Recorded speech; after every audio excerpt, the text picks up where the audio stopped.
Hello friends, स्वागत है आप सभी को मेरी इस पाठशाला में। आई होप कि आप सभी बहुत अच्छे होंगे।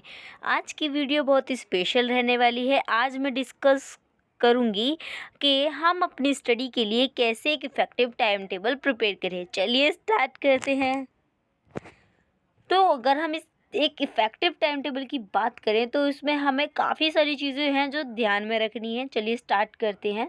सबसे पहले एक्सेस योर गोल। सबसे पहले आपको ये पता होना चाहिए कि आपका गोल क्या है, आप किस एग्ज़ाम के लिए प्रिपेयर कर रहे हो। आपके एक स्टूडेंट हो तो आप किस मतलब आपका मेन गोल क्या है। और आप अगर कॉलेज स्टूडेंट हो तो आप किस एग्ज़ाम में, अगर आप कॉलेज एग्ज़ाम के लिए प्रिपेयर कर रहे हो या फिर किसी आप कॉम्पिटिटिव एग्ज़ाम के लिए प्रिपेयर कर रहे हो, तो आपको ये पता होना चाहिए आपका मेन गोल क्या है, मतलब टारगेट क्या है आपका। अंडरस्टैंड द फिर अगर, क्योंकि मैंने ये बात इसीलिए बोली है, अगर आप स्कूल में हो तो आपके सब्जेक्ट्स मैटर करते हैं, देन कॉलेज में भी आपके अलग अलग डिफरेंट सब्जेक्ट, तो यहाँ पर आपकी जो चेंजेस होंगे वो सब्जेक्ट्स में एंड टॉपिक्स में होंगे। इसीलिए सबसे पहले अपना गोल सेट करो कि आपको किस एग्ज़ाम की तैयारी करनी है। ठीक है, तो उसमें आपके क्या क्या आपके सब्जेक्ट और टॉपिक रहेंगे। देन आपने ये डिसाइड कर लिया, फिर उसके बाद आता है आइडेंटिफाई अवेलेबल टाइम। अब ये डिसाइड करिए कि आपके पास क्या कितना अवेलेबल मतलब टाइम कितना अवेलेबल है अपनी स्टडी के लिए। ठीक है, और दूसरी बात है कि आप अपनी एक्टिविटीज़ में से, जो भी आपकी डे टू डे एक्टिविटीज़ होती हैं, उनमें से आप अपनी स्टडी के लिए कितना टाइम टेबल मैनेज कर सकते हैं। जब आप ये चीज़ अपने टाइम देख लें कि आप इतना टाइम निकाल सकते हैं, 5 to 6 आवर या फिर 6 to 7 आवर, जितना भी आपका आपके ऊपर है, it is upon you that how much time you can give for your study. फिर उसके बाद आप ये देखेंगे कि प्रायोरिटाइज सब्जेक्ट्स और टॉपिक। फिर आपको ये देखना है कि आपको क्या क्या सब्जेक्ट्स और क्या क्या टॉपिक्स हैं जो आपको कवर करने हैं। आइडेंटिफाई द सब्जेक्ट्स और topic that require more attention और that you find more challenging and allocate more study time to them. और फिर आपको वो सब्जेक्ट्स फाइंड आउट भी करने हैं जिन पे आपको सबसे ज़्यादा मेहनत करनी है और आपको के लिए वो थोड़ा चैलेंजिंग भी है और आपको ज़्यादा ध्यान देने की ज़रूरत है। जब आपने ये फाइंड आउट कर लिया अपने सब्जेक्ट्स, अपने टॉपिक्स, फिर उसके बाद आता है आपको क्या करना है, ब्रेक इट डाउन। अब अपने टाइम को डिवाइड करना है अपने सब्जेक्ट्स और टॉपिक के अकॉर्डिंग जितना आप मैनेज कर सकते हो। और इसमें क्या है, आप और बीच बीच में आपको थोड़े ऐसे शॉर्ट ब्रेक्स भी लेने हैं जिससे कि आप अपना फोकस मेंटेन रख पाओ। फिर इसके बाद जब आपने ये मैनेज कर लिया, ठीक है, फिर आपको क्या शीट बनाना है, प्रॉपर शेड्यूल। जब आपने देख लिया कि आपका टाइम इतना आप दे सकते हो, फिर आप उसको अलग अलग टाइम्स में डिवाइड करिए, जैसे 25 to 50 मिनट्स अलग अलग सब्जेक्ट के इट इज़ अकॉर्डिंग आप इसको डिवाइड कर सकते हैं।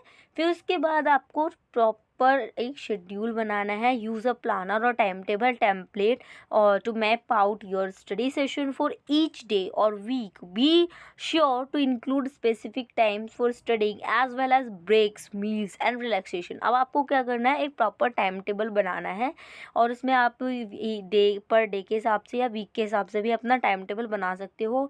और ज़्यादा से ज़्यादा आपको क्या करना है, अपना स्पेसिफिक टाइम निकालना है और इस स्पेसिफिक टाइम के साथ साथ बीच में ब्रेक्स भी रख रहे हैं जिससे कि आप खुद को रिलैक्स रख पाओ और प्रॉपर आपको मील मतलब खाना पीना टाइम टू टाइम जिसमें आप ले पाओ और थोड़ा रिलैक्स भी हो पाओ। फिर आपको क्या करना, मिक्स इट अप का मतलब क्या है, वेरी और study activities to keep things interesting and maximize retention. Include a mix of reading, note taking, practice problems and review session. अब आपको क्या करना है, अब आपने ये सारे टाइम टेबल अलग कर दिए, फिर आपको कुछ एक्टिविटीज़ भी करनी है जिससे कि आप अपनी स्टडी को और ज़्यादा इंटरेस्टिंग बनाओ। जैसे कि आपने रीडिंग के साथ साथ को क्या करना है, नोट्स भी बनाना है और प्रैक्टिस भी करना है जिस जहाँ जहाँ आपको प्रॉब्लम आ रही है। और आपको रिव्यू भी लेना है कि भी आपको कितना प्रोग्रेस करने की ज़रूरत है, कहाँ पर आप लैग कर रहे हो, कहाँ पर आपका बेस्ट है, कहाँ पर आपको तो ज़्यादा मेहनत करने की ज़रूरत है। जब आपने ये सारी चीज़ें शेड्यूल कर ली, उसके बाद आपको स्टेप थोड़ा फ्लेक्सिबल भी रहना है कि भाई ऐसा नहीं है कि कई बार ऐसा होता है, अपने टाइम टेबल को ऐसा बनाना है जो थोड़ा फ्लेक्सिबल हो, ठीक है, जिसमें थोड़े चेंजेस किए जा सकें। और जैसे कई बार ऐसा होता है ना, अनएक्सपेक्टेड इवेंट्स हो जाते हैं, तो आप अपने अकॉर्डिंग उसको थोड़ा चेंज भी कर सको। फिर उसके बाद आते हैं मॉनिटर प्रोग्रेस। अब आपने बना लिया शेड्यूल और प्रॉपर उसको एग्जीक्यूट करना स्टार्ट किया, और फिर आपको क्या करना है, अपनी प्रोग्रेस को भी रिव्यू करना है कि regularly review your time table and assess your progress towards your goal, adjust your schedule as needed to stay on track. अब आप क्या करना है, अब इसको रेगुलर फॉलो करिए और रिव्यू भी करिए कि आपका टाइम टेबल प्रॉपरली एग्जीक्यूट हो रहा है या नहीं आपके गोल के according.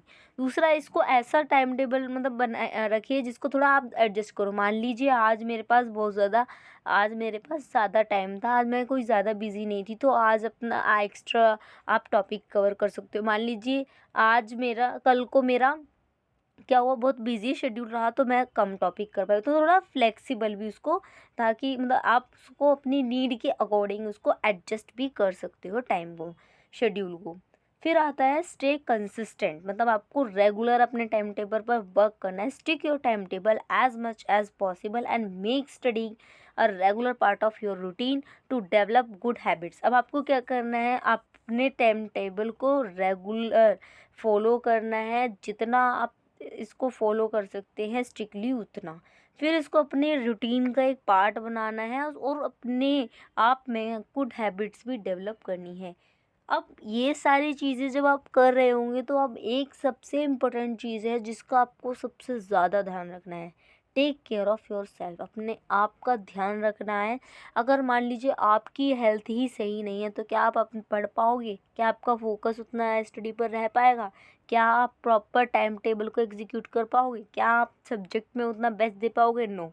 So that's why remember to prioritize self-care and avoid burnout by getting enough sleep, staying hydrated, eating well and taking breaks when needed। अब आपको क्या करना है, खुद का ध्यान रखना है, साथ ही साथ आपको ये नहीं है कि बहुत आप मतलब अननेसेसरी, मतलब आप बहुत लेट तक जग रहे हो, अपनी प्रॉपर स्लीप नहीं हो, तो अपने आप को प्रॉपर स्लीप भी देनी है, मतलब टाइम से सोना है, टाइम से जगना है और खुद को हाइड्रेटेड रखना है, और खाना सही समय टाइम से खाना है, सही खाना खाना है, हेल्दी खाना खाना है। दूसरा, आपको जब नीड हो आप ब्रेक लीजिए। ज़रूरी नहीं है कि आपको बिल्कुल आपकी आइज़ अपना आपका जो शरीर है वो आपका साथ नहीं दे रहा और आप फिर भी लगे हुए हो, तो थोड़ा सा उसको रेस्ट भी देने की ज़रूरत है। अगर आप इन सब चीज़ों को ध्यान में रखते हो और प्रॉपर अपने रेगुलर, देखो कोई भी चीज़ हो, जब तक आप रेगुलर उसमें कंसिस्टेंसी नहीं रखोगे तब तक उस चीज़ को आप अचीव कर नहीं पाओगे। तो कोई भी चीज़ हो, रेगुलर वर्क करना, उसको फॉलो करना और रिव्यू भी देना है कि आप कहाँ पर आपको वर्क कर ज़्यादा मतलब वर्क करना है, कहाँ आप बेस्ट हो, वो चीज़ भी आपको पता होनी चाहिए।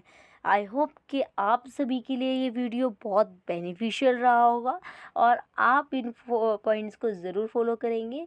और थैंक यू, मिलते हैं अपनी ऐसी ही इंटरेस्टिंग एंड इन्फॉर्मेटिव वीडियो के साथ अपनी नेक्स्ट वीडियो में।